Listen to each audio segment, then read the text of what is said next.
everybody. I'm Mary Ellen Copeland, and I'm with the Dummerston Conservation Commission, and we're pleased to present educational programs on an ongoing basis so that to really educate everybody about the town and all the surrounding towns. We're really happy when people come from other towns as well to get the information that we think is important. And right now, we're really concerned about water quality. We have a lot of water-related issues. And one of the nice things is that this is being it's being recorded, and it will be played repeatedly on BCTV, so we get lots and lots of coverage with these kinds of programs, so it's really exciting. We get lots of feedback from that. So there's a list here. If you are not on the list and don't get announcements of these educational programs that we have, if you could put your name and email address on that list, that would be helpful. But Lee Chamberlain is coming later. I understand that this is a huge sugaring day, and people have been really worried about whether they were going to have any sugaring, so he's going to be a little late.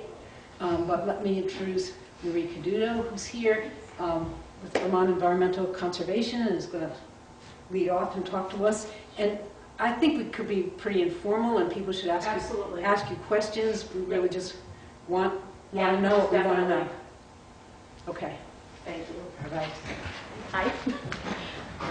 As Mary Lou said, my name is Marie Levette Caduto, and I am the watershed coordinator for this region with the Agency of Natural Resources, DEC, all these different labels. And I cover all the watersheds basically that drain from Killington Peak down to Vernon.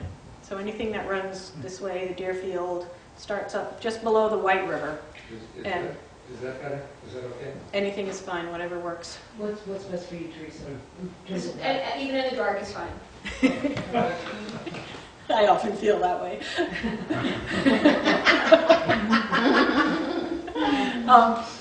So what I do basically is work with water quality throughout that region and look at what the issues are, what the problems are, what the local concerns are for water quality, and see what we can do about them and what we need to be doing to improve water quality.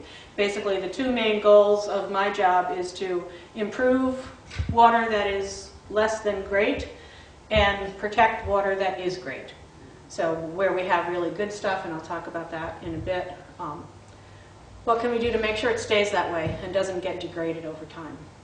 So what I've done is put together a short set of slides, and this is very informal, so please just ask questions as we go, and then afterwards we can just have a discussion about what your concerns are. So to go. These are the streams in Dummerston that I know the names of. Basically, this is what we have in our database. So we have all these streams plotted and everything else. And so when you look at the ones in Dummerston, you have Sunset Lake draining into Stickney Brook, the major one obviously being the West River, Fall Brook coming out of Brookline and the edge of Putney coming down. So anything west of this funky line here flows to the West River, then anything east of that line flows to the Connecticut River. So that's the watershed divide. So Mill Brook, Canoe Brook, and Salmon Brook probably being the largest brook. Crosby Brook down here flows down Middle Road and down into the intersection of the highway. Does this one have a name? Anybody know a name for this one? And then this part comes East-West Road, comes across here.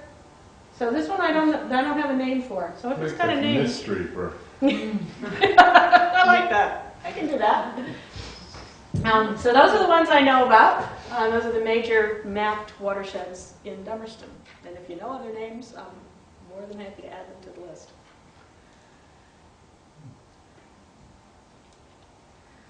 So the first thing I want to say for Dummerston is celebrate what you've got. I was amazed when I did these maps that there are no mapped dams in Dummerston except the outlet of Sunset Lake. Are there dams that you know of in town? I'm going to have to find out about those, because we have a database of dams, and I plotted it and there wasn't one except for Sunset Lake in Dummerston, which totally astounded me because the meeting I had last night, that watershed has 89 of them. Wow. So it's like, And wow. what was that one? That's the Basin 10, which is a Black and Ottaquechee. I mean, they're big watersheds, but still, that's, not to have a dam, a plotted dam in town is What just about the amazing. surrounding towns, like Newfane, does that have? Yes, that does. I know there's, well, yes. I can't, I'm not going to try to identify them now, but I haven't seen a town that doesn't, I don't know of another town that doesn't have any dams in it. So There's a I'd like to small one. find out the small There's ones. a small one on Crosby Brook at one home, if you're including, Oh, okay. okay? I'll have to look at that.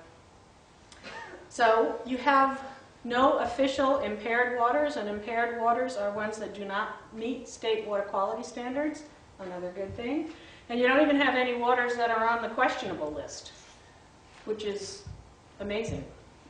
There's hundreds of brooks and streams and river segments on these lists, and you don't have any of them. You do have Jefferson salamanders and blue-spotted salamanders and brook floater mussels, all rare species. So you've got some pretty neat stuff in this town. And that's the wrong one. So what I'd like to cover is just go through what I mean when I talk about water quality, which is very specifically defined, what the current conditions are that I've found for the town, the high-quality waters, the areas of concern, and what are the threats that we see for this region. When we talk about water quality as the Water Quality Division, we're talking about specific uses of water. And that's how we define it, it's how EPA defines it. When we talk water quality, it's suitability of the water for a use. And these are the basic uses that we're looking to protect and enhance: drinking, swimming, fishing, boating. And we get to the more natural ends of them, the aquatic life support, the wildlife in and along the rivers.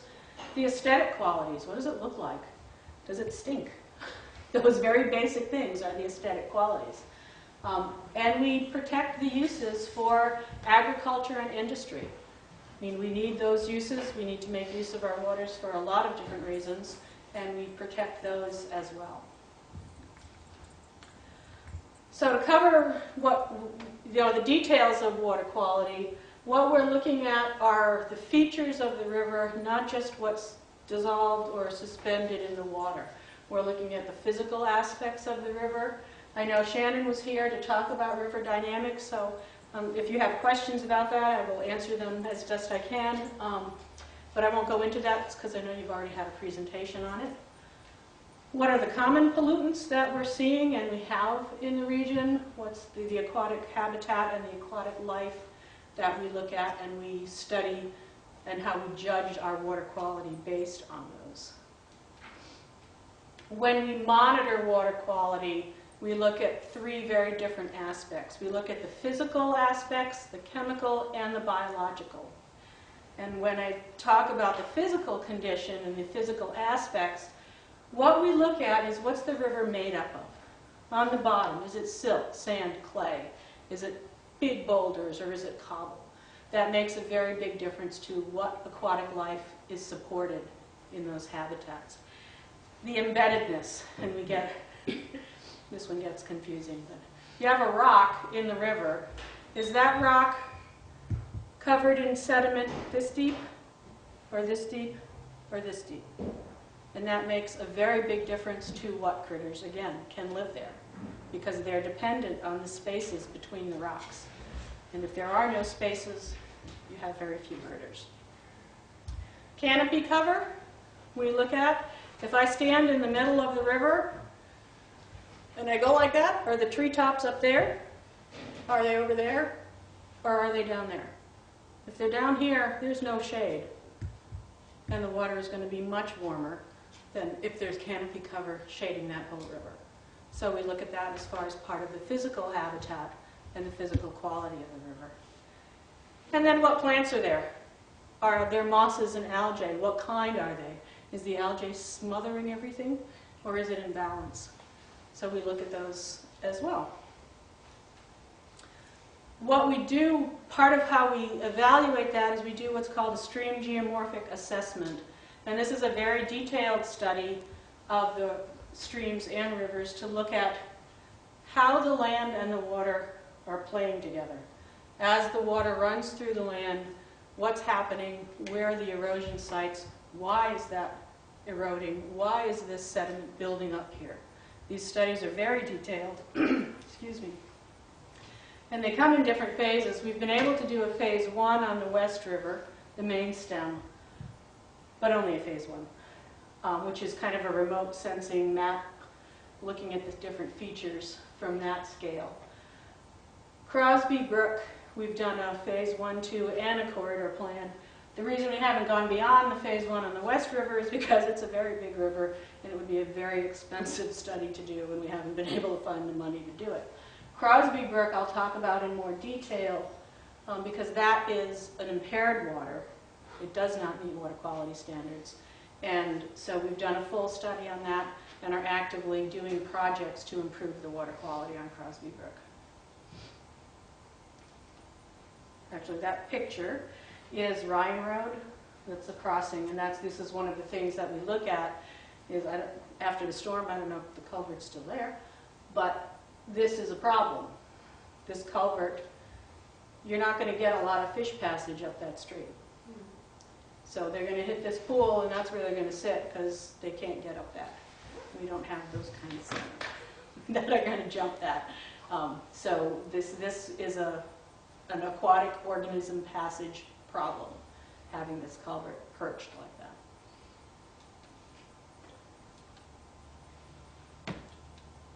Be nice. When we look at the chemical condition of the river, we're looking at a lot of what is dissolved in the water and suspended in it. The nutrients, mostly phosphorus and nitrogen. If you think about your garden, NPK, nitrogen and phosphorus, or the N and the P, you throw that on your garden, the plants grow. You throw it in the water, the plants grow. That's why you hear so much about Lake Champlain phosphorus issues and all the algae blooms, because there's too much phosphorus. We look at metals, we look at toxins, we look at the things that are suspended and dissolved in the water, total suspended solids, all those different things. This being the result of those too many nutrients. Where do those nutrients come from? What's the problem with nutrients? Thank you. When we look at where the nutrients are coming from, nutrients basically are coming from, you can get it obviously from any kind of fertilizer, whether it's natural or chemical. So manure spreading, your chemical nutrient spreading, wastewater treatment plants, fertilizing your lawn and your garden the same way. We really don't need phosphorus in our soils most everywhere in Vermont, and we still continue to add it. Phosphorus is the limiting factor in freshwater systems, which means there's a particular amount of natural phosphorus in the aquatic system. And when you add even a little bit, it makes plants grow. So with the natural background phosphorus, plants will grow to a particular event, but they are limited by the amount of phosphorus. They need phosphorus, and if they don't have it, they don't grow. So if they use up the background phosphorus levels, they stop. So it's in balance.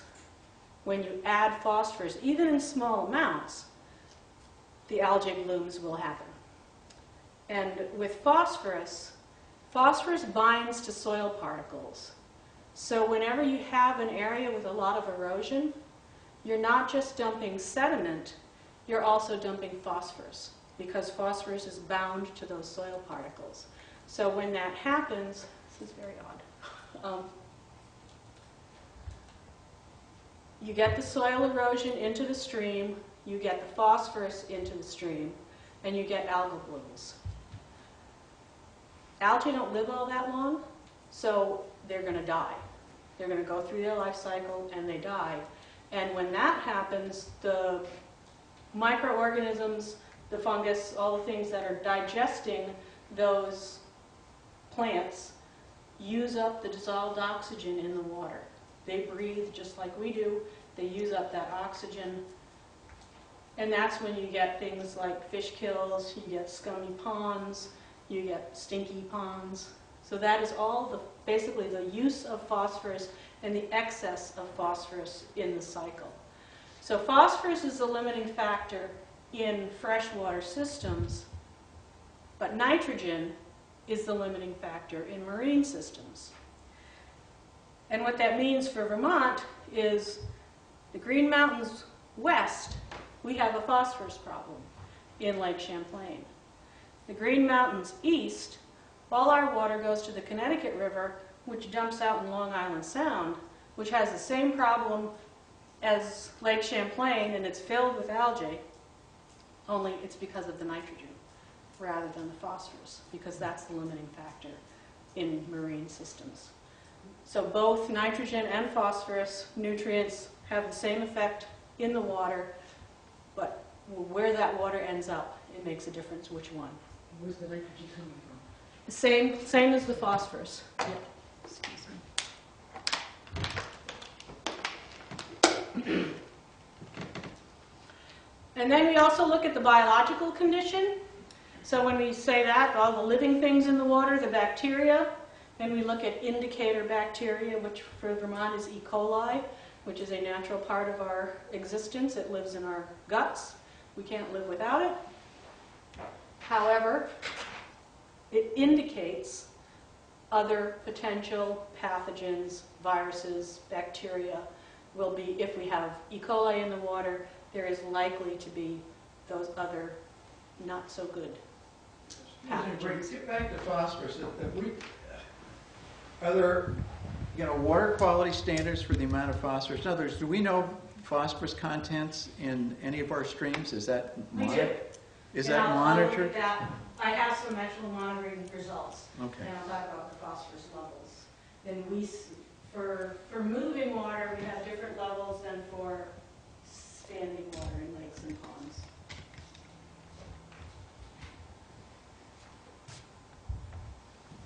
So we look at the bacteria levels, we look at the macroinvertebrates, the bugs, insects, snails, worms, all those critters that are living in the water. We look at fish, they're fish. And then we look at the plants, the algae, the mosses, the good ones and the bad ones. This is silly.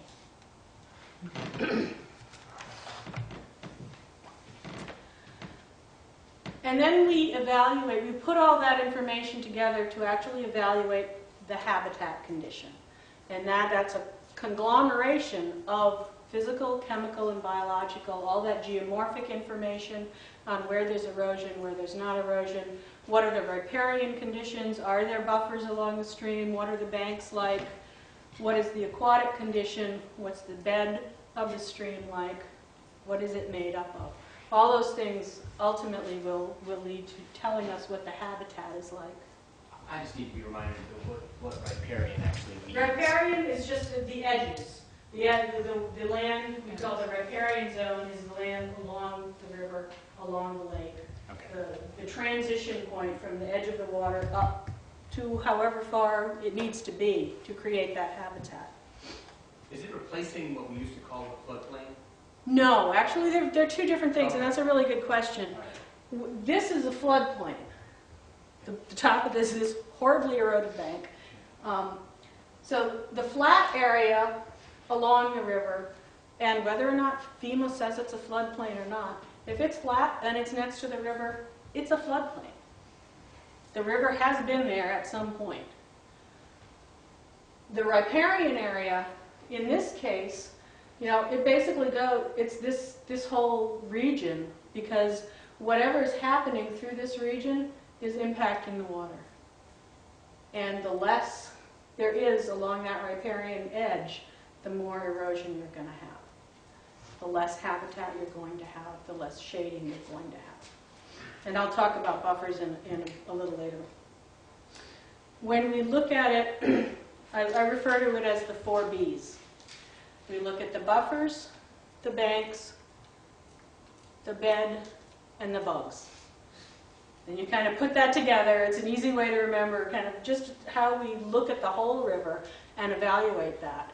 And when they're are no buffers, no vegetation along the banks. The buffers and all that vegetation forms a net of roots in the earth along the banks, and that holds the soil together. It's much more resistive to the force of the water when you have that net of roots. I mean, think of a tree. The underground part of a tree is generally as large as the above ground part of a tree. So a bush is going to have a root system this big. A tree is going to have a huge root system underground holding that land together. So the more you have of that, the more stable your banks are going to be. Obviously nothing versus something. And buffers for water quality protection, 50 feet wide is kind of the minimum if you're going to get really good water or get some improvement in water quality. And I'll talk more about buffers. Then we look at the bed. Not a good bed. Lots of sediment, lots of silt, lots of filling in of the cracks and crevices. Sediment is the most common pollutant in Vermont waters. There is, and certainly after the storm, we've seen enough of that. Other ones, obviously the pathogens, the nutrients. We do have toxins in different regions. But we look at the bed to see what condition it's in, what the sediments are like. And then we look at the bugs, and that's my favorite part. There are a lot more in there than you would suspect. You pick up a rock and it looks like that, and it's covered with them or remnants or pieces and parts of their homes. It's great. If you're familiar with them, stoneflies, caddisflies, I think that there's a mayfly in there, but you can't really see it. All the things that fly fishermen are trying to imitate, that's what's in the bottom of the stream and feeding the fish. So unless you have these guys, you're not going to have trout. And we look at all those different things to look at the aquatic ecology and the aquatic habitat conditions. The algal growth, the embeddedness, whether the oxygen, I mean, this is number one, it's all silted in. You can't even see the rocks here, it's so embedded in sediments and algae. Definitely not the kind of habitat you're looking for in a good Vermont stream. This, on the other hand, is lots of loose rock, sandy, clear bottom, no algae growth. I mean, critters are obvious to see. That's the kind of bed that is going to support the bugs that are then going to support the fish. And this is the quiz part of the program, so you have to answer the question. Can you identify the 3 trout species that live in Vermont rivers? The bottom's a rainbow. Okay, the bottom's a rainbow, very good. Brown brook. Brook trout, excellent. White on the fins? At least brown. So you've got brook trout, brown trout, and rainbow trout. And your extra credit question is which one is the only native Vermont trout? Brook trout, excellent, very good. So the others were introduced. The rainbow trout and brown trout are introduced species, which is interesting. Intentionally introduced. Intentionally introduced for recreational fishing. Long time ago, 1800s, like, introduced. And where were they native from? Browns are England? European, German, I know that. Rainbows are out from western rivers. Not North America, but west. So, The yes. stream stocking today is with which species? Actually, it's with all of them. We do mostly brook trout in the kind of the headwater streams when we stock, like the Black River is stocked for trophy trout, and I think that's a mixture of brook and rainbow. I'm not sure about browns. Just to add to that, I don't think anything's been tested since the 80s, but my understanding is that, brook trout in the headwaters of almost in all the streams, and the big difference is the fact that as water quality is degrading, You know, the rainbows don't go up as high into our streams, and the browns are closer to the Connecticut River. Or That is But- mostly the case. Brook trout definitely brook trout are the most sensitive, particularly to temperature.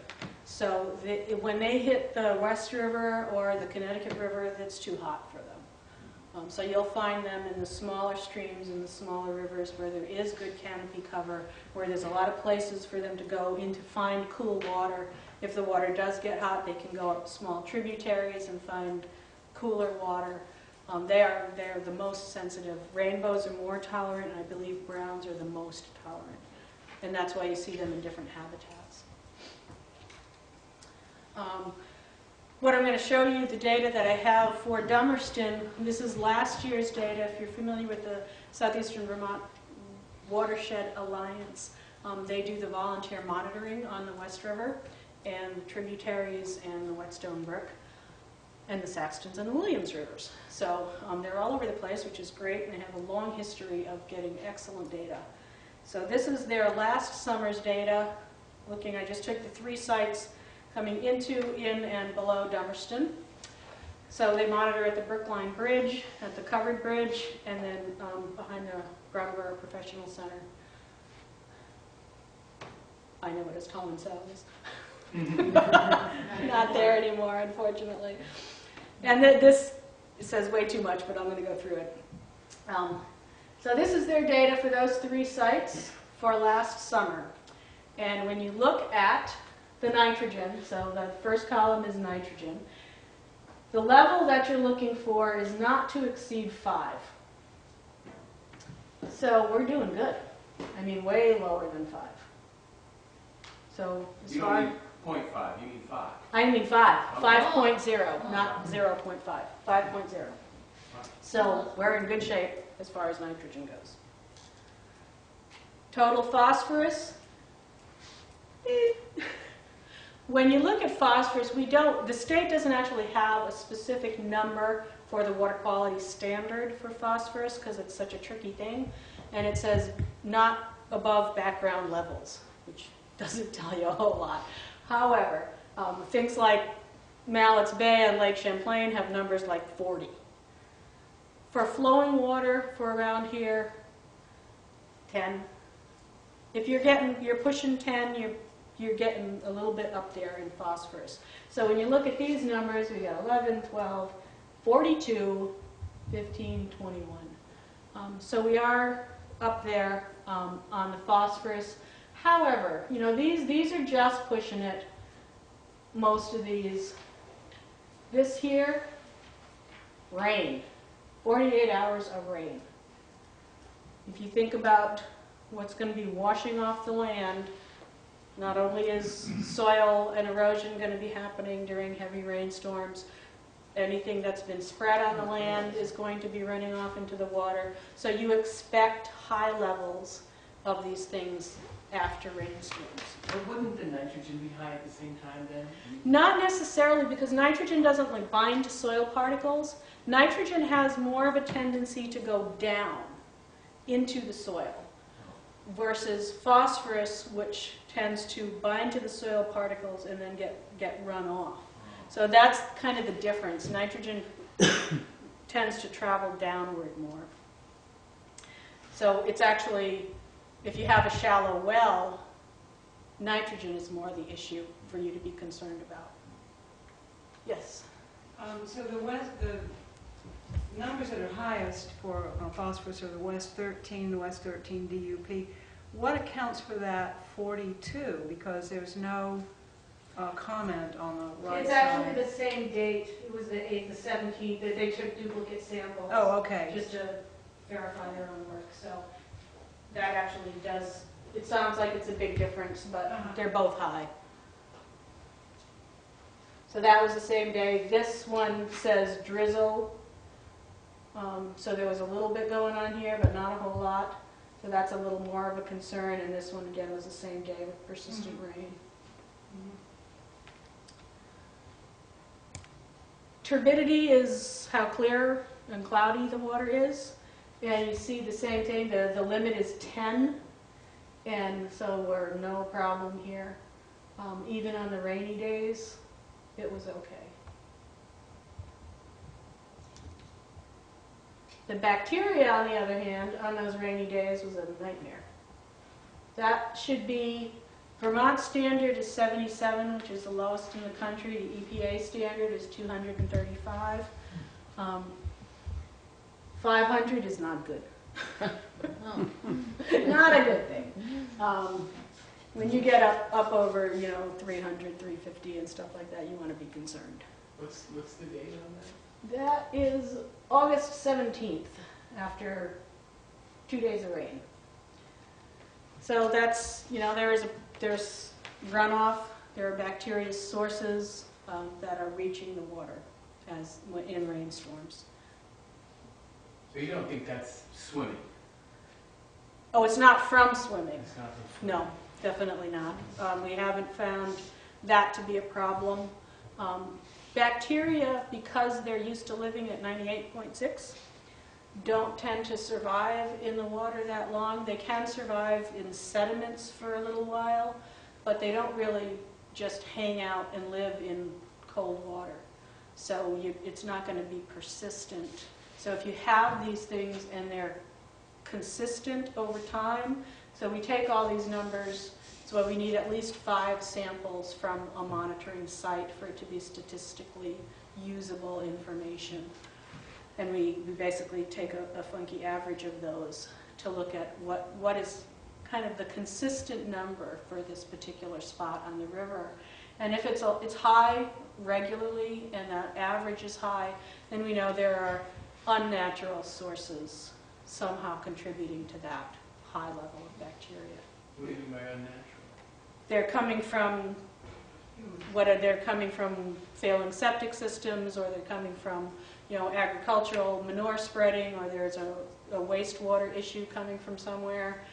We have areas where it's pet waste, where there's a lot of dog walking, and the bacteria levels in the river are high.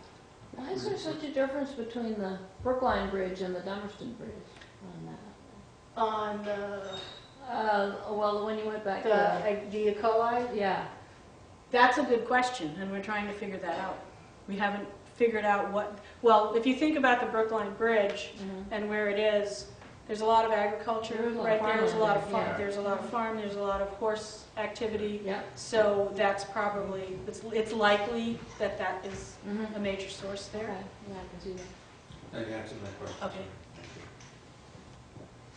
Water temperature, as I said, certainly limits trout. You want to have not to exceed 24 C. Only one came up to that level, which is good. I'm trying to think of what last summer was like. Was it really hot? Rain. A lot of Rain. rain. There was 10 days of heat wave. Okay, yeah, that's right. And that was probably the worst of it. So only one getting that high, that's really not too bad. And the river, if you think about down by Brattleboro, it's pretty wide there. Brook trout won't stay if it gets anything above 68. Yeah, they can't deal with that. So even that, so you're probably talking around more like 19, 18, 19. No. Conductivity is kind of how much electricity is conducted through the water, and that depends on what's dissolved in it. A lot of it is salt, and different forms of salt. So if you're getting, as long as under 300 is okay. So these are actually fine numbers. We have sites that are 300, we have sites that are 600. What we found is road salt running off and getting into the water doesn't just flush away. It actually settles into the bottom sediments and gets released year-round. So we have some chronically sodium chloride impacted waters, and we've been studying that now for a while. Can you just read the, I just looked that up. Sorry. Can you just read the units there? I don't want to do that. Just for conductivity. Yeah, I'm trying to remember what it stands for. And I really ought to know that. Oh, God. Cubic centimeters, I'm trying to think of what the S's were. Micrograms. You see, you got me. I'm not going to answer that question because I'm spacing it out. Sorry about that. That's embarrassing. And then pH, you want it 6.5 to 8. No problems with pH. So, you know, the phosphorus and the bacteria, and again, both being high on those rainy days, makes sense. So we know there are some sources running off into the river in these spots. So I just thought it was a good illustration of Dummerston. It is the only point that is monitored. These are monitoring sites that the state monitors the bugs and the fish and does chemical monitoring at as well. The site that we're talking about is basically, doesn't know if I point over there, is this one. We do have these other sites. I don't have that data. I didn't have access to that data in time for this. These are all Crosby Brook because that's an impaired water. Yeah. So we look at that all the time. So when you said we had no impaired waters, The and impaired- Crosby Brook is, the impairment is all in Brattleboro? The impairment is all in Brattleboro. Okay, okay, because I always knew it was an impaired stream, but I didn't know where it started. Marie, I'm sure you were going to talk about this, but was there any testing of the waters after Irene? Unfortunately, actually, Warwood did one, and some of these last ones were September 14th. They had a monitoring date. So this is actually post-Irene, this one here, and that's pretty amazing that they were all okay. And no, that was pre. So this was post. And that was okay too, which is surprising. The way several works is they have a full monitoring on most sites with all the parameters, and then they do a lot of the swimming holes, and they just every other week they do that, so they don't do the same monitoring every week. So depending on what they were doing that week after. And a lot of the sites weren't accessible after the storm, so they didn't get hit. Where there were blinds, it means they simply didn't measure that. Correct. Okay. A question quickly about Crosby Brook. I'm not familiar with this, but would the contamination in the lower or southern area in Brattleboro affect the river or the brook in Dummerston? No, it's basically passing downstream, and I'm going to go into Crosby Okay, Brook thanks. in just a second, and I'll show you a map of it. These are the sites throughout the West River Basin that we monitor for bugs and fish and water quality that the state monitors. That's the one that we were just talking about. What we do with this data, the physical, chemical, and biological, is we put it all together and create this dotted map. And what these the colored dots mean, we were going to label them this way, but we are not labeling them this way. But so basically, excellent, very good, good, questionable, and So this is a yellow dot, so that means basically when you put all those different aspects together, it's good. The fish are good, the bugs are good, the water quality is good. We have different scales for all these things, and the statistical conglomeration of that yields these different colored dots. So that's what we get for Dummerston. Then we have Stickney Brook. We have the impaired waters list, which is A. We have the waters that are sort of questionable, which is C. We have A through G on these lists. Stickney Brook is on the F or flow list. And the reason for that is because halfway up Stickney Brook, there is a water diversion that leads the water from Stickney Brook down to Pleasant Valley Reservoir in Brattleboro. And there are times in low water that Stickney Brook is empty. Is So what? I missed that. Empty. it's dry. So that is considered an aquatic life support impairment. When the aquatic life doesn't have any water, they're not so happy. So that stretch, it's not on the official impaired list, but we are fully aware that the aquatic life support on Stickney Brook at times is gone. So there are issues with that. I don't think it's happened in quite a while, that we've had a really dry season where they divert pretty much all the water out of Stickney Brook. I was about to say, I live up on Stickney Brook Road, well above that diversion area. And I don't think I've ever seen no water coming out at the bottom of Stickney Brook. And since I've been in this position for 6+ years, and I haven't either. So I know it's been a while. I've been there about 12 years. Okay.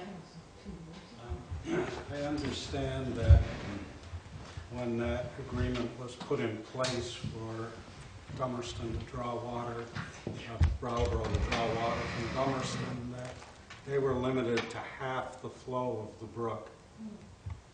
That is how, I know that's how we run permits now. We have very specific minimum flow requirements for any water withdrawal. I don't know what the official permit says for Stickney Brook, and as I said, since I've been doing this, I haven't seen or heard that it's been, so it's been a while. It's still on the list because I think the potential is still there for it to happen. So reviewing that permit, any new permits or when that permit gets redone, they all have an expiration date and have to get redone. That will be a requirement that they have to meet those minimum flows. I hate to see it go too long, because then claiming that they have the right. No, all the permits do have expiration dates, and then they have to get renewed. So we are allowed to increase those requirements. So the areas of highest quality water in Dummerston. Given what John is saying, how can we know when that permit is coming up and as a conservation commission being sure that water flow is protected in Stickney Brook? Is there some way we can be part of that process? Yeah. All the permits and the permit renewal applications are published on the website. I'm not sure how they're tracked, but I can look that up and get back to you on it. If you could, that'd be great. Sure. Yeah, because that's a very good question. I don't know the answer. Yeah. Makes sense.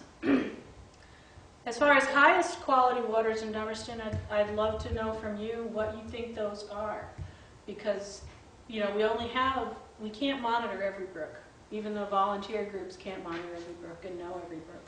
So you folks who live here, who see the brooks every day, who know what's going on uphill, if you have information, those waters need to be protected. I feel they need to be protected, and obviously the Water Quality Division does, at a higher level, because we don't want to lose that resource. Those are beautiful waters. There are waters that should have a higher level of protection. What are they? I'd love to know from you, because there are different aspects of higher levels of protection. One is called outstanding resource water, and ORWs can be placed on waters for, I think, 12 different reasons. Anything from it's highly used for recreation, to it's got really cool geology, or it's got amazing aquatic plants, rare plants or species that are in that water. So that's one of the ways to protect water, is to classify it as an ORW. Oops, I just missed that. Class A waters, as I said, you saw Class A, B1, B2 on that pass list. A waters are our very best. All waters in Vermont above 2,500 feet in elevation are automatically Class A waters in their most natural, most pristine condition. And they're protected as such. What elevation did you? 2,500 feet. So all the high elevation streams, the headwater streams. However, you can also petition for a brook to be, or a river to be, a Class A water. And it's a public petition process that the community can do and submit to the Water Resources Panel. Cobb Brook, which has Hamilton Falls on it, Kidder Brook in Jamaica, those are petitioned Class A waters because the community wanted it that way. They wanted to see that higher level of protection. So the community can do that. And same thing with wetlands, Class A wetlands. I don't think there are any in southeastern Vermont. And there are certainly wetlands that meet all the qualifications for a Class A wetland. And again, all three of these are public petition processes. And if the community wants that level of protection, you can put that petition in and get those higher levels. What that means is when there's a state permit review on a particular project, it doesn't mean it's going to be denied. It means it's going to have to meet a level of standard that is going to protect the water quality and the pristine or the good condition of that water that the community wants as a resource. So if you know of waters that you feel should get that level of protection, I'd love to talk to you about it. How big would a wetland have to be before it would be considered? It probably has to be a pretty significant size. I'm not going to try to give you an acreage, but just smaller wetlands. Basically, the idea of a Class A wetland is that it meets all the functions and values, and again, those are specific terms of wildlife habitat. It holds the amount of water that it holds for flood control, all the different functions that you think of a wetland serving. And obviously it's mostly the wildlife habitat and the conditions there. But they do need to be pretty large wetlands to be considered for Class A. 1 acre is too small? Correct. 5 Yeah, I'd acres? say maybe if you're thinking at least 10 and above, probably. And Dummerston has some, again, just really neat stuff. Again, the wetlands are you can't see them too well here, but these slashed lines as the National Wetlands Inventory, so these things are the wetlands. The RTE, rare, threatened, and endangered species, all those big blotches, this whole line, and that's why I'm thinking, if you know a name for this one, this is what goes up East-West Road, that brook, this whole, it's what? Isn't that all Salmon Brook? No, Salmon Brook ends here Oh, I see. and goes up here, and there's a gap. That's the watershed divide right there. But there's this gray line, which is is that the Jefferson salamander line, I believe? Oh, Jefferson salamander, which is a rare species.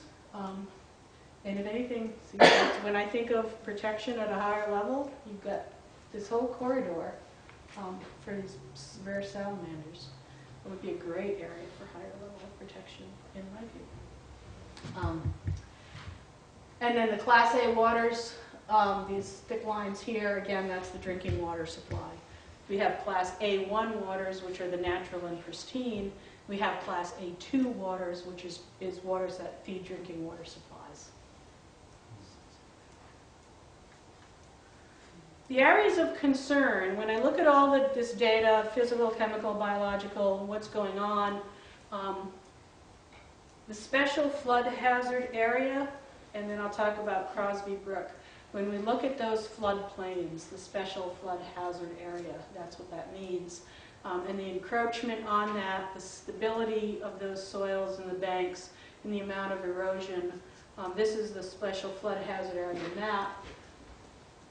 So the red being the red, and actually this orange being the 100-year floodplain for these, and then this gray area, 500-year floodplain. And when we say that, you've probably heard this now for the past 6 months, is when we say 100-year floodplain, it does not mean it floods once every 100 years. It means it has the potential to flood, I'm sorry, 1% of the time every year. It has a 1% chance of flooding every year.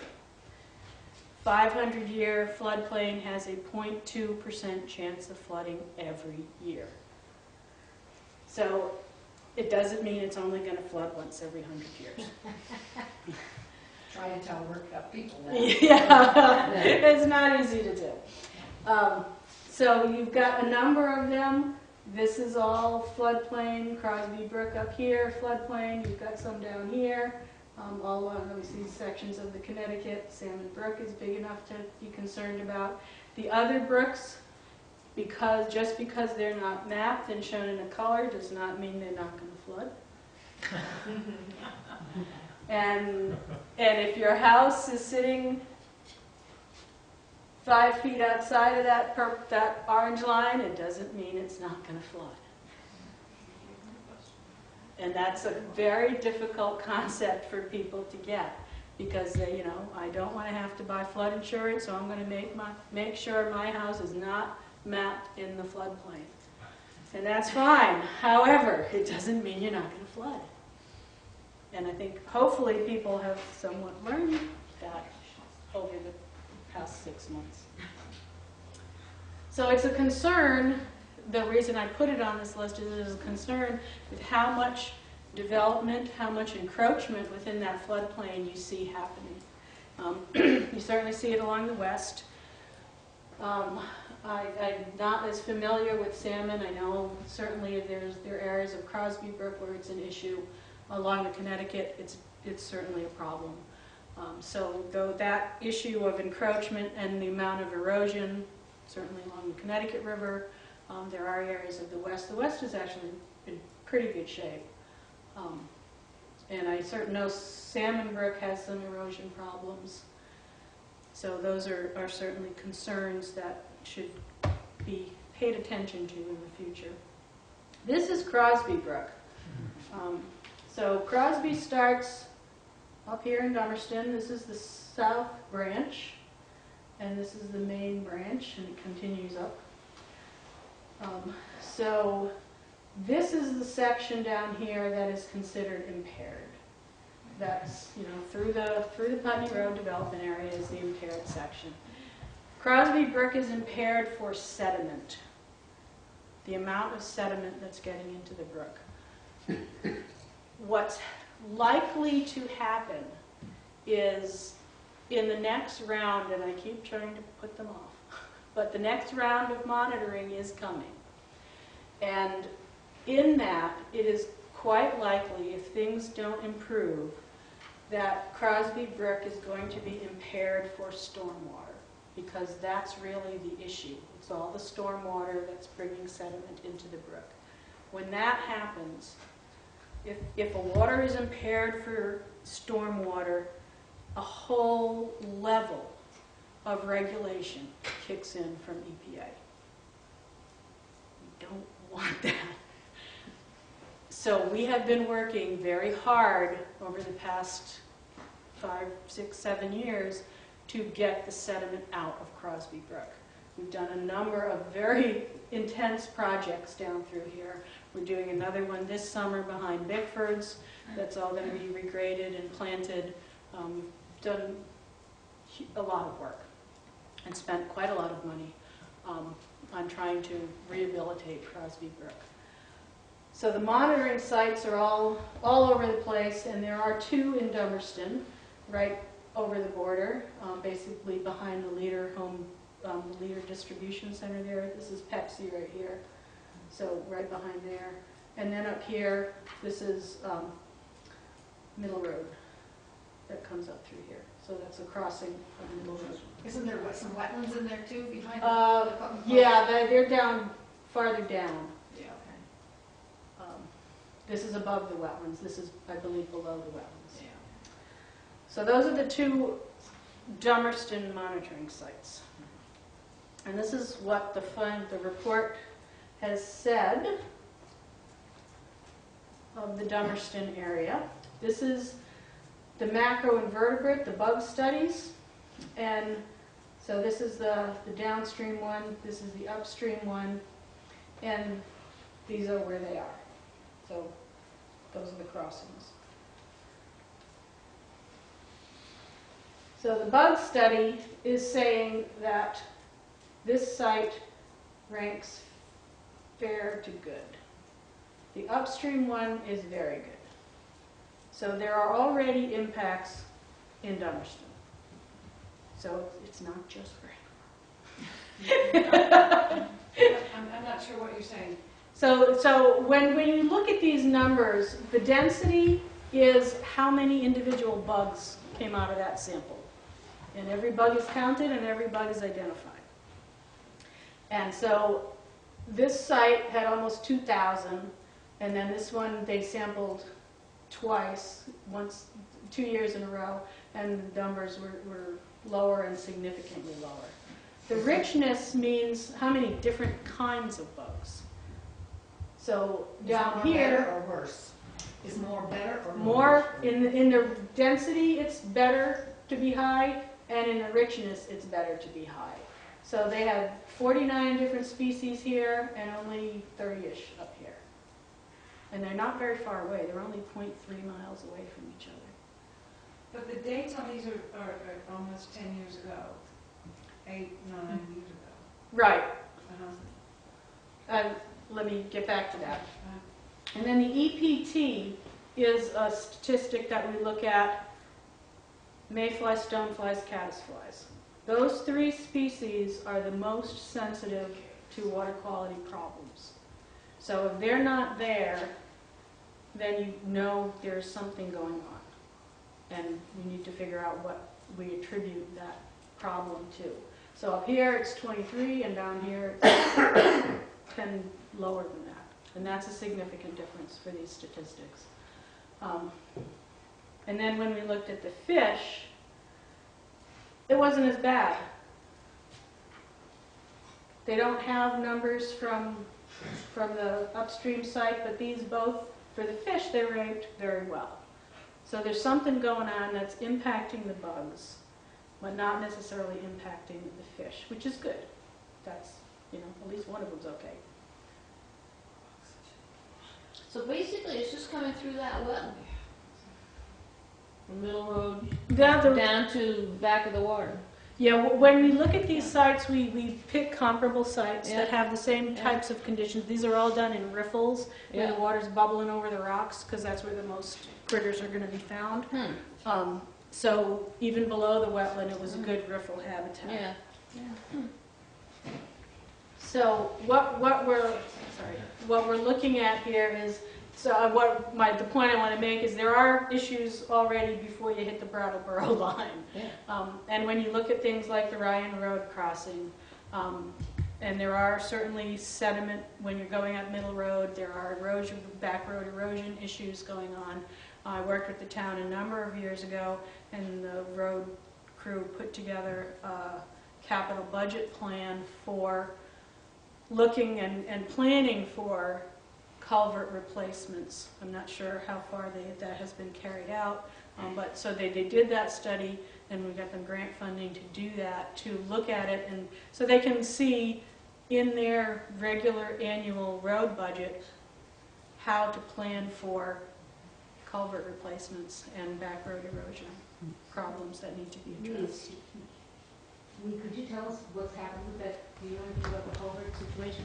I've never seen that, what you've talked about. Like in the inventory of Crosby Brook and culverts on Crosby Brook? No, I've never seen that. No, this is something, I guess it must have been your predecessor. We got a Better Back Roads grant to do capital budget planning for that kind of culvert replacement. So there should be, hopefully, a study and the road, and then looked at all the different culverts to see what their condition was, how they should be replaced, and what kind of a rotation they should be replaced in. Oh, yes, we do have a... Okay, good. Yes, we do have an inventory of all the culverts. And the road, the condition of Yeah, them. and we redid it. The intent of that is for you to be able to plan and say, okay, these are what's coming up, how can we address this on a regular, ongoing basis, so that we don't have to wait till the culvert fails and blows out the road. We can stay on top of it and continue that kind of maintenance on a regular basis.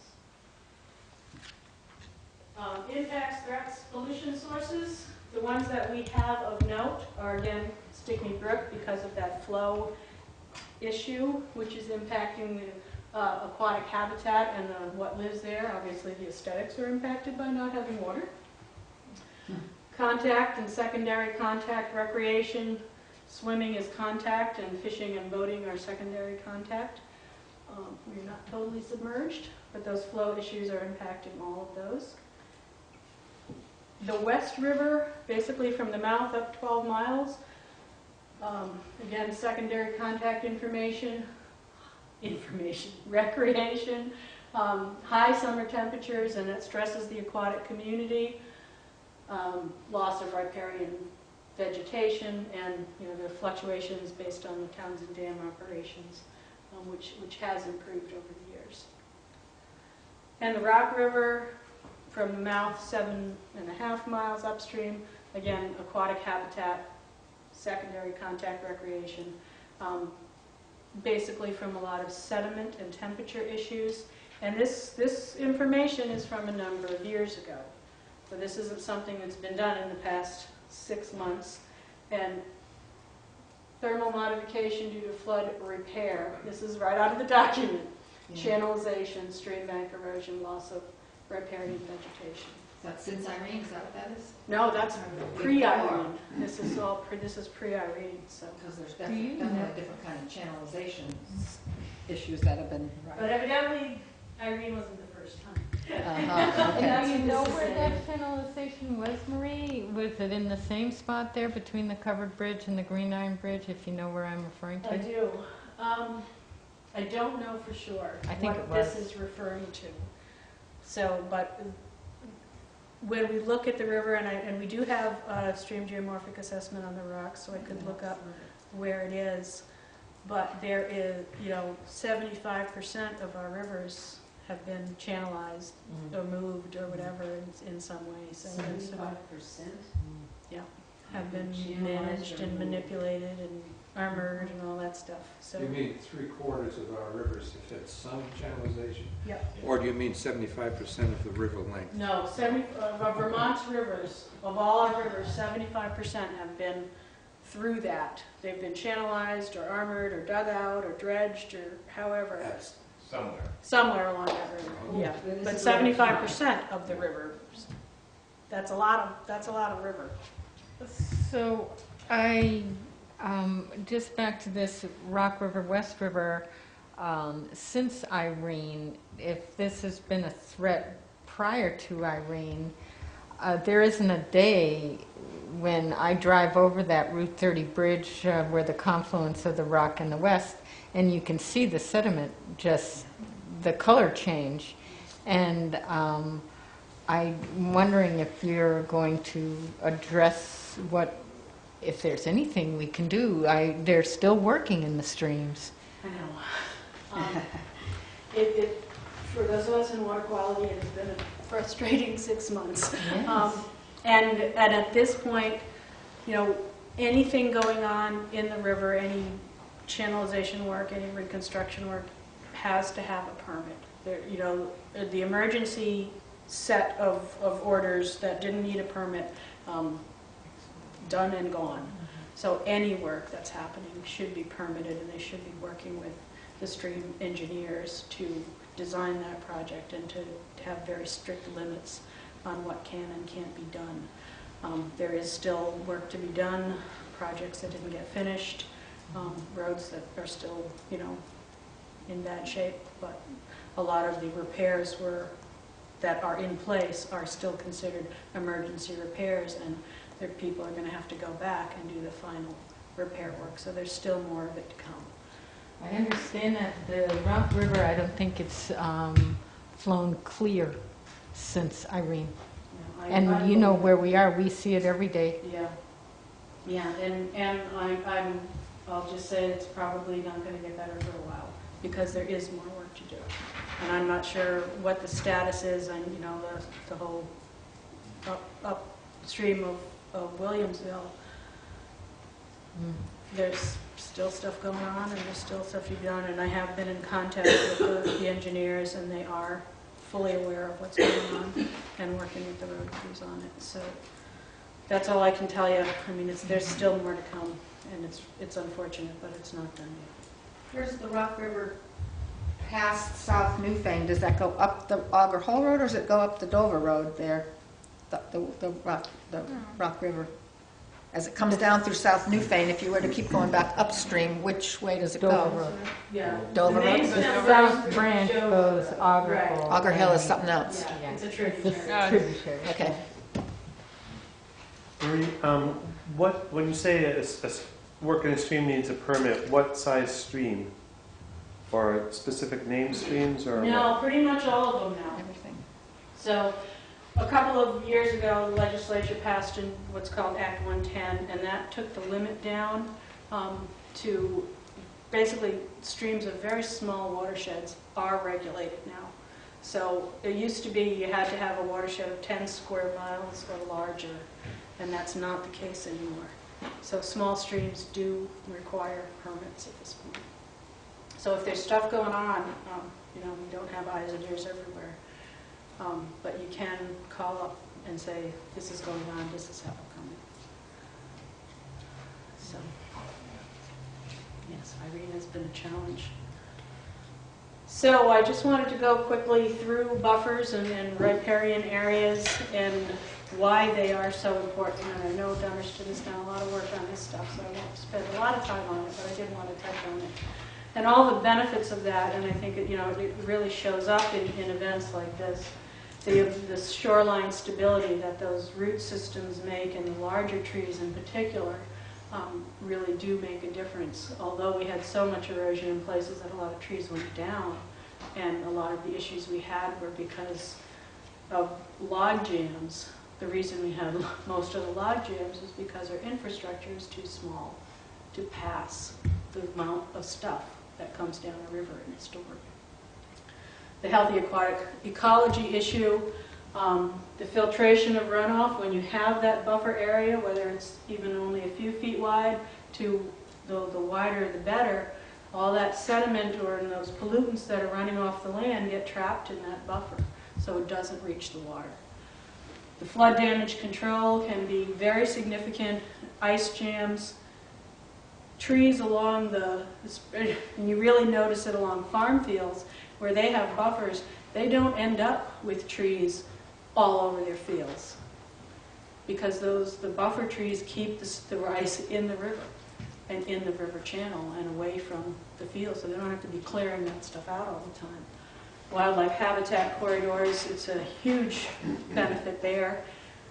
As that water comes down towards the river, that porous soil in the buffer and the duff allow that water to infiltrate. So number one, less of it reaches the river and your groundwater gets recharged in those areas.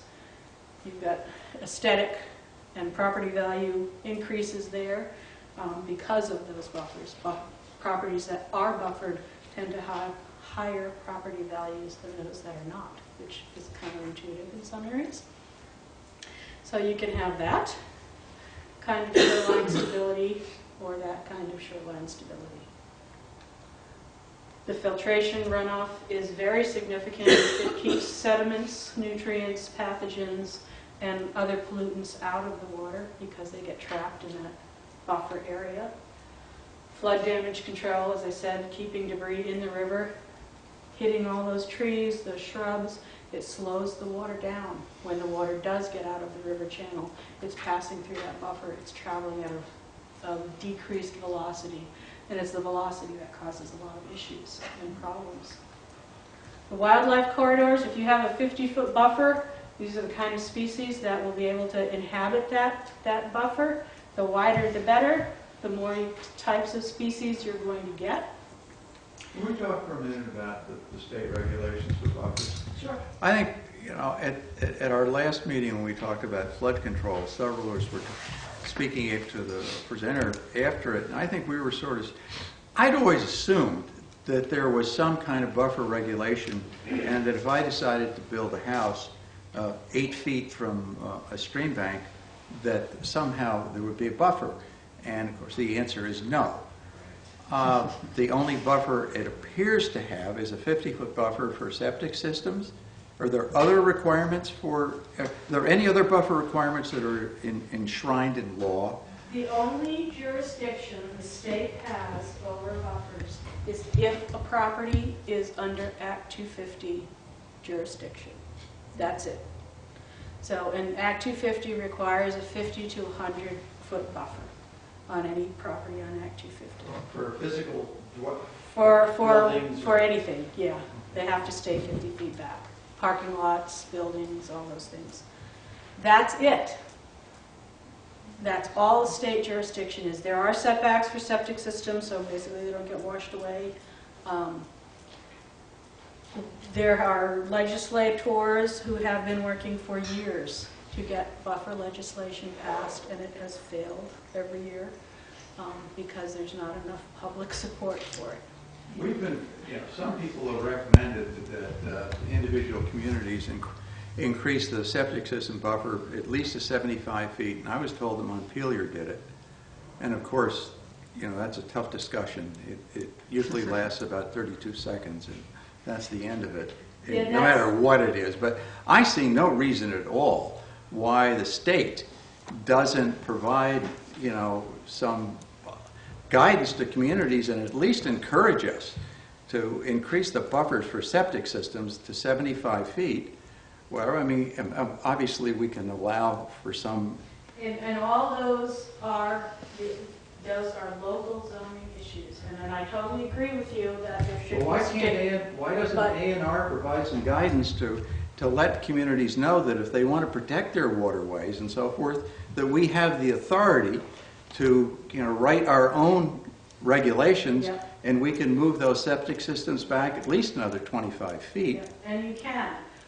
Again, there's very limited state jurisdiction, but local zoning and local ordinances are where those things have, if you want those, that's where they have to come into play, because there are very limited state laws on that. And people have worked very hard to get them through, and they have not happened. And it's frustrating to some of us. But so your local zoning is the place for buffers, for setbacks, for floodplain protection. FEMA has restrictions on development in the floodplain. You can develop, you can build your house in the middle of the floodplain. What you have to do to meet FEMA requirements if you're building in the 100-year floodplain is to raise the elevations of your base floor to what's called 1 foot above base flood elevation. So you are required by FEMA to fill in the floodplain. Think about that. So you have to dump enough dirt and stone so your first floor development is 1 foot above base flood elevation. Now if I do that, and you do that, and you do that, and you do that, and you do that, a significant portion of that floodplain is going to be filled in.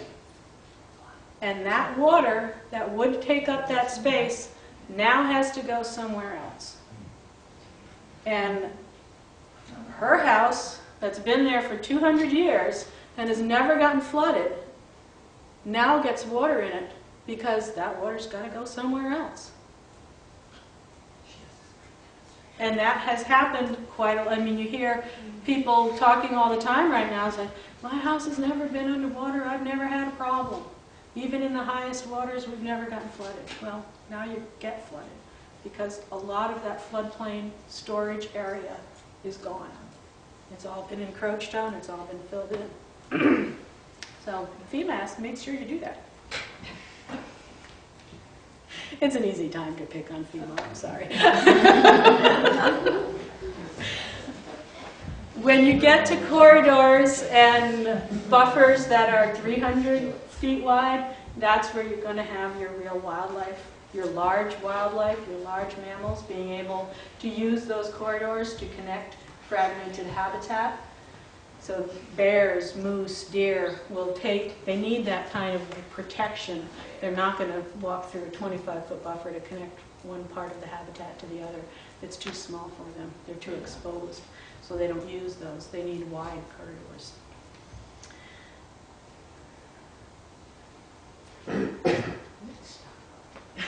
I'm like, from here it looks like all of this is water. I'm like, what is that?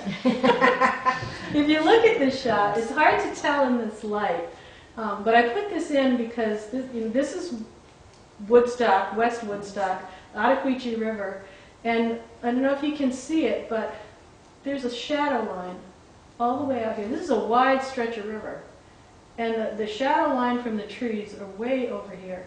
There's only buffer on one side, but that buffer is providing a significant amount of shade to a very open, wide stretch of river. So they make a huge difference as far as keeping the water temperature for those fish in particular down, even when the river is, 70, 80 feet wide. So put trees on the south side. There you go. You can strip the other side, but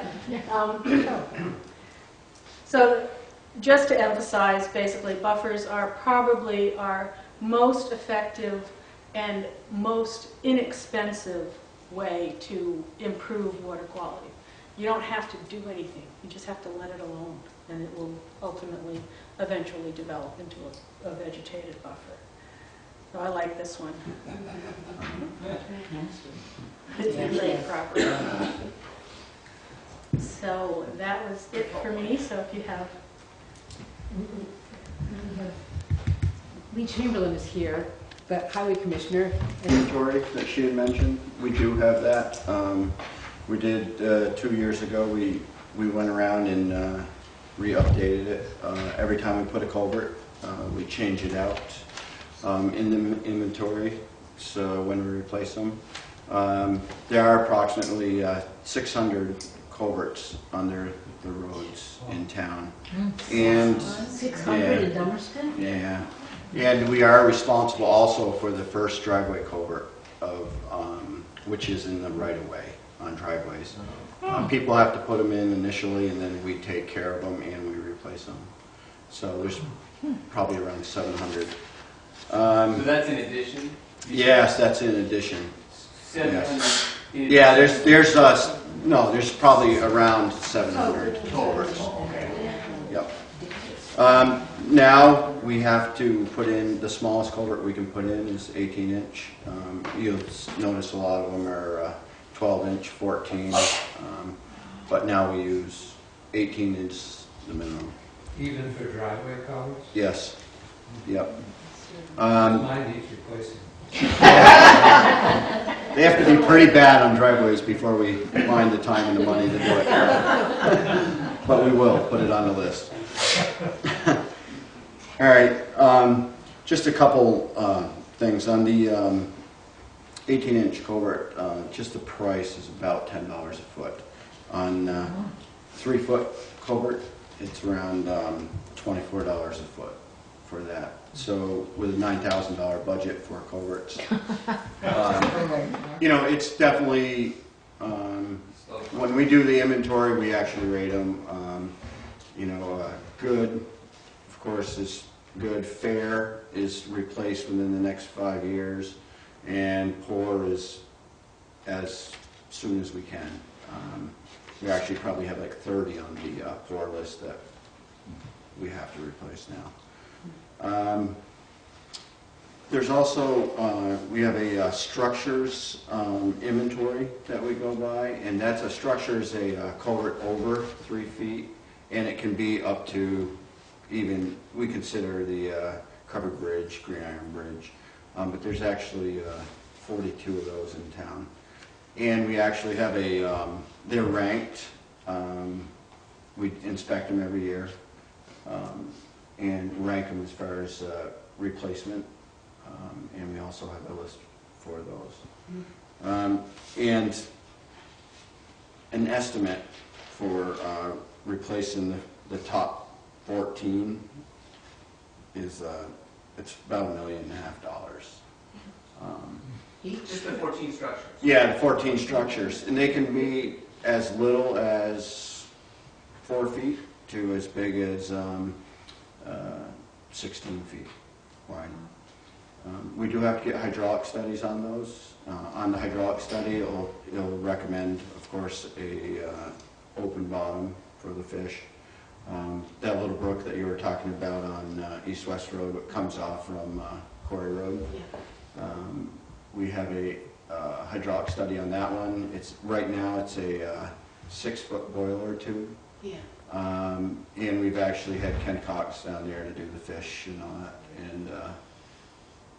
And they're requiring a 16.5-foot wide replacement. So you can see where the cost, yeah, under quarter road, right there. Just for the floods.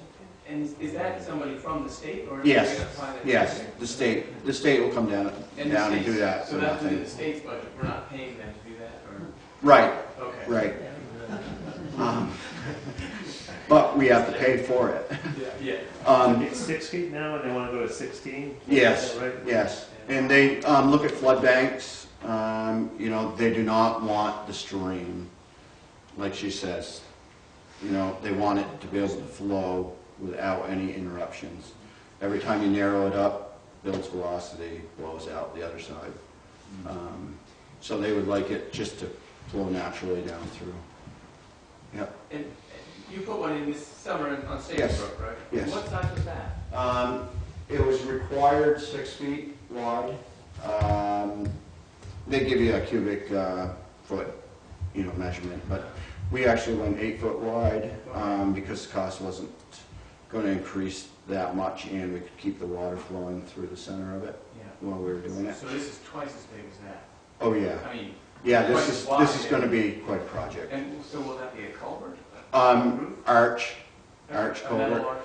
Yeah, or cement. They have precast cement. Oh, okay, so We just have to do some more investigating as far as price. And of course, these projects, we get help through the state, through the structures program, where we pay 10%. But the money is divvied, I think, through the county for our portion. So right now, we've had quite a bit of funding, so we're sort of on the list. Every other year, we can sort of plan on it. We put in for something every year, and if we get denied, we get denied. If we get accepted, we have 2 years to actually do the project. So then, if we don't have funding, we can ask for funding the following year and still get it done. Well, how much of the work is done by the town road crew versus contracted now? This project on Stickney Brook Road, we tried to do the whole project ourselves to try. We've never done one, but we wanted to try it. It turned out well. I don't know if I want the responsibility again for a real big project. We had budgeted $122,000. We came in about 90. We ran into ledge on our abutments, so we actually drilled and pinned it, and so we didn't have to use as much concrete. We did get a local concrete person, and we helped them pour the forms. We also had A.S. Clark doing some of the major excavation. Did the fact that Irene interrupted your work add to the cost? No, but I'm glad we didn't get hit worse as far as we ended up having to truck the rest of the gravel because Salu's niece trucks just went other places. So it did add time, but yeah, it worked out well. It's just a matter of I don't want one to fail. Put it that way, or be responsible for it when it fails. All right. Well, you did a great job of reshaping the road around that culvert. I think it turned out well. On that project also, we had some discussion about there's a stone laid up old bridge that we used to go across. The opening in that was actually like 2 by 3. It was very small. So here's another example of the hydraulic studies. Whatever's in there isn't even close to what it should be. And that's why when she said 75%, I would have said it was 99%. You know, of the streams have been, you know, towns didn't have a lot of money. They put in what they could afford. But we have 7 bridges in town. They're also, a lot of the money that's used for bridges also comes out of structures fund. The decking for the covered bridge. It's hard to keep putting money into something for me because we know we have a limited resource. And we have to use it on 42 of these structures instead of just one all the time.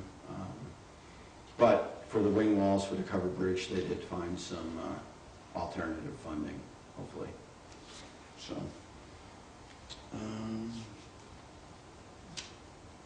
I guess that's about all I had on that. And if anyone would like to see the culvert inventory or the structures and which ones are, I feel are in the worst shape, and how they're ranked. Why don't you just go down a few of those for us? Okay. All right. They got swapped around a little bit. We've been applying for Waterman Road. There's a small 4x5 or a 3x4. I'm gonna get this right here. 3x4 cement laid up thing right now. It's kind of not in the greatest shape. Right in that, they require a 6-foot. They're going to actually let us put in a pipe. We just have to have it buried enough. But we keep applying for that one. We get turned down. Like Stickney Brook Road, we applied for both of them. They gave us Stickney Brook Road. They didn't on Waterman Road. Quarry Road is the next big one I have done. It's rust is the main issue with that. It's an old boiler tube. I don't know, maybe somebody else knows what year a lot of those are put in. But there's like 14 of them in town. And they're, I believe, 40s and 50s. And if you figure out 14 of those every other year, you know, it's not that, yeah. We just do our best. It's a lot of money. Then we have Stickney Brook Road by, Broken Hour's old house, Chris Derby's. That one's actually got a bend in it. Dutton Farm Road, if anyone's familiar with that one, that's on Crosby Brook. It's probably 25 feet down. It's got some pipe in there. It's got some laid up stone in there. What do we have for a size on that one? Is 4x4 right now. And it's requiring a 8-foot arch. Park Lawton Road, I believe that's the one right there before Spalding Hill Road, the real narrow one there. Then we got Stickney Brook Road again, and that's up closer to the lake. Then Park Lawton, there's the double boiler tube there, right to where that be Salmon Brook comes down through there. And then it goes on. Yes. The Ryan Road culvert. Yeah, see, that's not even ranked because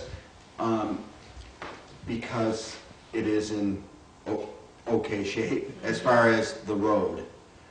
We did try to get a grant a couple of years ago, and I actually got called again for fish passage. That's when Ken Cox came around and he checked a bunch of them, but then the money fell through. We just, as far as the town roads, it's just, unless we can find alternative funding. I mean, it'd be great to do them all. I just didn't get them all done, and you know, they last 100 years, but it just ain't happening. Fish passage is not necessarily a primary priority. Right. I mean, not with such a big list. But we are working on it. I thought Quarry Road was actually going to work a couple times because they found salmon in there. And, but...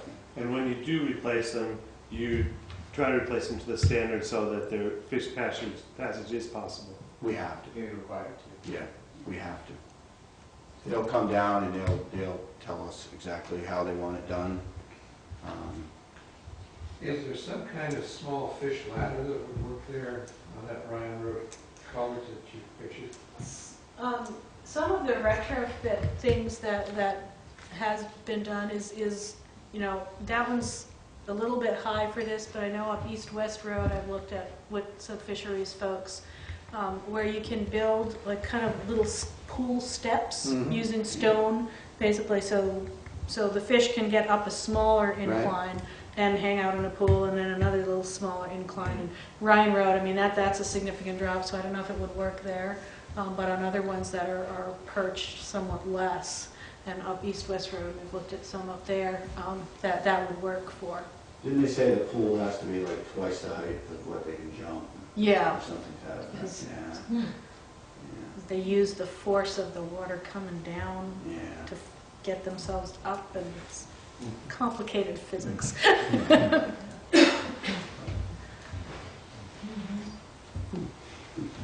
Other questions for Lee or Marie? I had, you showed the results done by the volunteers, and I was trying to figure out how to phrase this, like the towns should be helping support the groups who do all this volunteer work, and I'm not sure if all the towns do. Yeah, I don't know. I know Savoy, the volunteer group, used to be called the West River Watershed Alliance. Right. Now they've expanded the watersheds they cover, so they call themselves Southeastern Vermont Watershed Alliance. I know they have gone to some towns, their town meetings on appropriation for that, but I'm not sure how much they've been able to do that. It's a small organization with very dedicated volunteers who can't hit every town meeting to make those requests. So the more, if the town can support them, you know, all they do is voluntary, and it's all volunteers. They don't have any paid staff, but it is an expensive program to run, and they do they have to fundraise everything that it costs to do the program. So if the town can support them, Do you know whether Dummerston helps the volunteer group financially? I don't think. They haven't submitted anything for a couple of years. They haven't done anything. They haven't come to the town for a couple of years. yeah. It's been a few years since they came to the town. That's a good point. But it seems like a shame that volunteer groups are working for the town's benefit. They provide really great information. The state provides a program called the La Rosa Partnership, and La Rosa is the state water quality lab.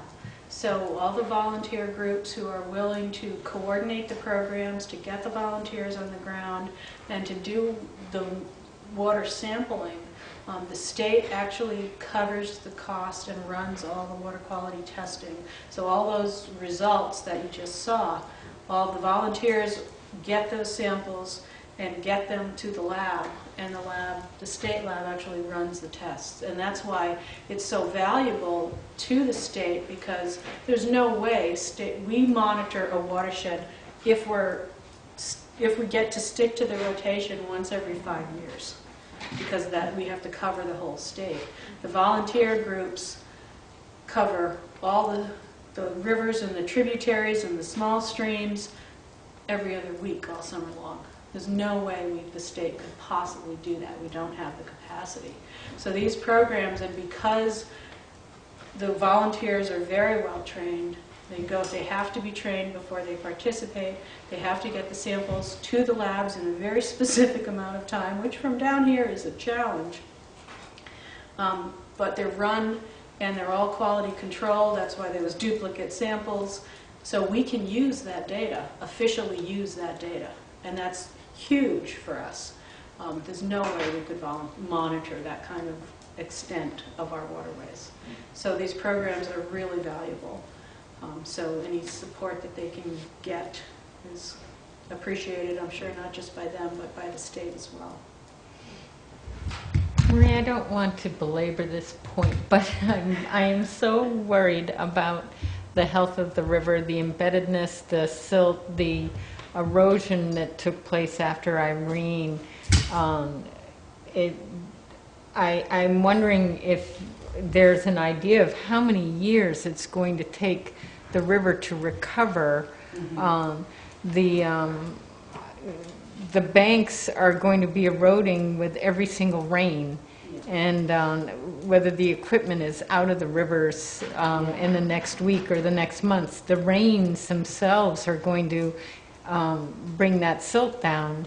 And that's part of the process. You know, as the river transforms from what was just created, and if you look at the rock up South Newfane Way, you know, I was out there shortly after the storm, and I mean, you know, it's this massive gravel bed with a little river along the side. And what the river did was very quickly advance the river evolution process, and Shannon probably talked about that last time, that the river goes through stages, and when it's been manipulated and it's been channelized and changed, the river is going to fight back to recreate its natural pattern.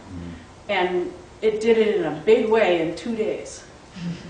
You know, and it recreated that pattern, and that massive swath of gravel that was created is the floodplain recreated that the river has lost over time. So what it did was cut down the elevation, because the river has been entrenched and it's cutting down because of everything that's encroaching on it, and it's been channelized. So its reaction to that is to dig down the bed of the river. So it's been cutting down, and you see those steep sides and the steep banks dropping. It takes more water then for the river to rise and reach its floodplain and spread out, slow down, drop those sediments. So what the river just did was created a whole new floodplain at a lower level. So the next flood it can reach it. And over time, if we leave it alone, which we don't do, but if we were to leave that alone, the river would find over time a new path through that new floodplain. And it would find a meandering path. And the reason for that, if you think of a hiking trail, you use switchbacks. It's a longer route, but it's much less steep and it's much longer. So the river has more room, it's a longer length, and it's less steep, so it's slower. So as you go through that, the river will find its new channel within that new floodplain. The rest of it will, over time, grow back into vegetation, and you will get that channel pattern, that meandering channel pattern through there. This is in the flatter areas. Obviously, it's not what's going to happen on the mountain slopes. We rarely allow that process to happen. For a lot of reasons, we don't allow that to happen. But that's what the river just did. And if we were to leave it alone, and until it reestablishes that stability, it's going to move the sediment downstream. And the sediment that's coming in and the sediment that has built up is gradually, storm by storm, going to make its progress downstream. And that's what's going to happen. If you look at the banks and where they have been seriously undercut and collapsed, I look at it as a good and bad thing. I mean, that erosion is going to continue. We're going to continue with that sediment and phosphorus and nutrient source. Also, what's going to happen is on those steep banks where the trees are coming, they're going to fall in. And that's a good thing. We have, part of the reaction to the storm is to have stripped every twig and branch and stump out of the river. And our fish habitat is toast. Because we need that woody, large woody debris, as we refer to it, that is fish habitat. And if our structures were large enough to pass those in these major events, we wouldn't have had half the problems that we did have from all those debris jams. So as those trees fall in, hopefully they're not going to get ripped out of the river, because that's going to recreate our fish habitat. And I That's a hard thing to look at. I don't mind. And it's totally understandable that we don't want our infrastructure threatened by these things. However, it needs to be balanced with the ecology of the river and the infrastructure along the river. I think I could reassure you a little bit on the sediment. The Rock River is very steep, and it will be very clean gravel bottom almost immediately, as soon as they quit working.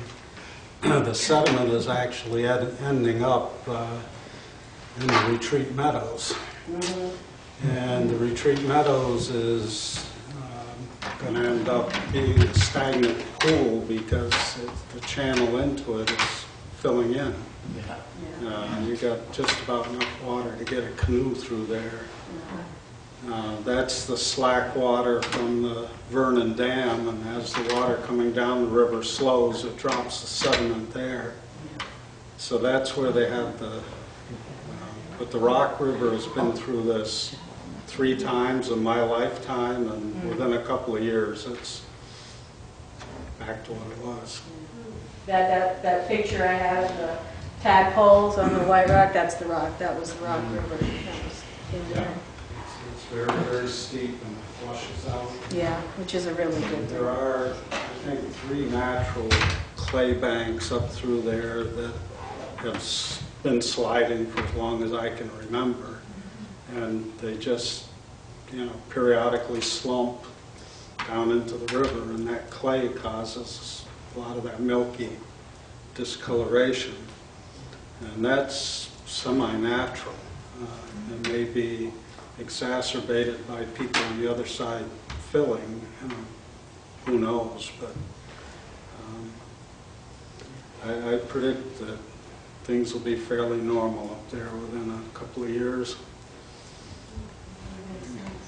I was astounded at the amount of sediment at Willville Station after the storm. It just looked like a completely different location. Being all filled Where in. was that, Marie? At Williamsville Station, below the hot dog stand. Yeah. That night, that cobbly beach is not cobble anymore. It was amazing. So.